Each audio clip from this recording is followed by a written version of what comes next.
When people think of America's most notorious killers, one name almost always comes up: Ted Bundy.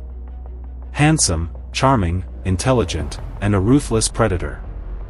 Bundy's trial in the late 1970s and early 1980s shocked the world not just because of the horrific crimes he committed, but because of the bizarre way he handled his defense. He represented himself in court, treated the trial like a stage performance, and even used the spotlight to flirt with women and charm the media. This is the full story of the Ted Bundy trials, one of the strangest and most disturbing chapters in American criminal justice history. Ted Bundy was born in 1946 in Burlington, Vermont. Outwardly, he seemed like the perfect young man. He was intelligent, studied psychology and law, and appeared clean-cut and well-mannered. But behind the mask of charm, he hid a dark secret. Bundy was a serial killer who confessed to murdering more than 30 young women across multiple states, though the true number may be much higher. His victims were mostly college-aged women, and he used his good looks and charm to lure them in. He would fake injuries, pretend to need help, and then abduct his victims.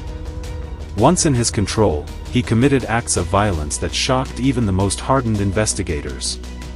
Bundy's arrest came after years of hunting by police.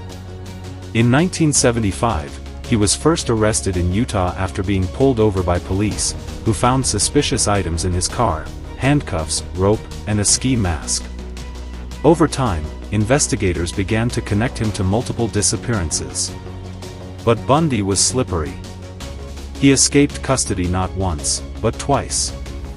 The second escape, in December 1977, led him all the way to Florida, where he would commit his most infamous crimes.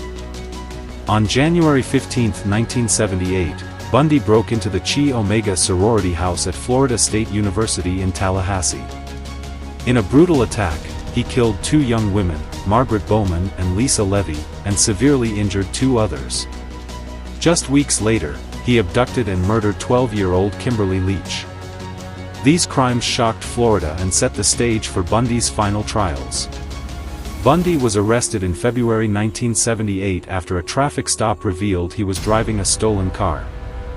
This time, authorities made sure he couldn't escape. The evidence against him was overwhelming.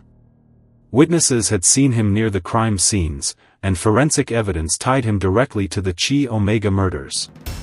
But what happened next turned the case into a media spectacle. Bundy decided to represent himself in court. Despite having some legal education, he was nowhere near qualified to defend himself against charges of capital murder. Still, Bundy insisted. He dismissed his lawyers repeatedly and tried to take control of the courtroom. For him, the trial was less about legal defense and more about attention. Cameras captured him smiling, laughing, and even cross-examining witnesses in ways that seemed more like performance than strategy. The courtroom scenes were surreal.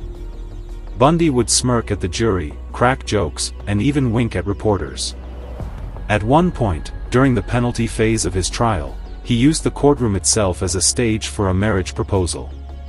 While questioning his girlfriend, Carol Ann Boone, on the witness stand, he asked her to marry him, and under Florida law at the time, such a declaration in open court was considered legally binding. To the shock of many, Boone said yes. Bundy, a man on trial for multiple murders, had turned the courtroom into a stage for romance. Despite his antics, the evidence was impossible to ignore. In the Chi Omega case, bite marks found on Lisa Levy's body matched Bundy's teeth, a crucial piece of forensic evidence that convinced the jury of his guilt. Witness testimony, physical evidence, and Bundy's own erratic behavior painted a clear picture.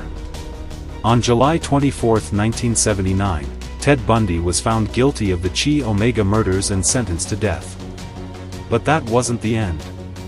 In 1980, Bundy stood trial again, this time for the murder of 12-year-old Kimberly Leach. Once again, he tried to represent himself. Once again, the trial became a bizarre spectacle. And once again, the jury had no doubt about his guilt. He was convicted and given another death sentence. By this point, Bundy's name had become infamous across America. The media fascination was intense. Crowds gathered outside the courthouse.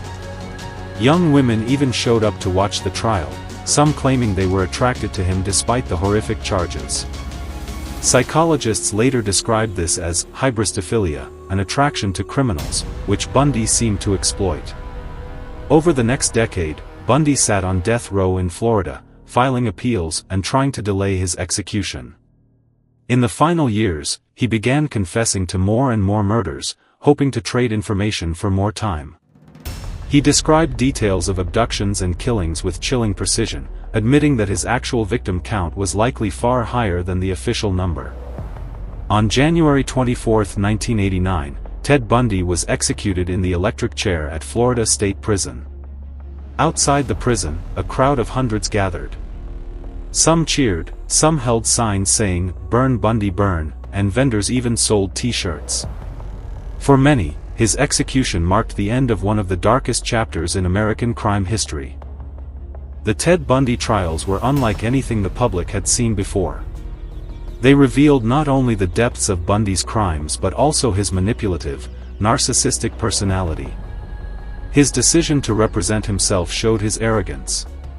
His bizarre courtroom behavior demonstrated his obsession with control and attention. And the fascination of the media and public with the trial showed just how much people are drawn to the extremes of human behavior. Today, Ted Bundy remains a symbol of evil. His story has been retold in countless books, documentaries, and films. But beyond the sensationalism, the trials stand as a reminder of the victims whose lives were stolen and the communities forever scarred. The court may have been Bundy's stage, but in the end, the verdict was clear: justice would not let him escape again.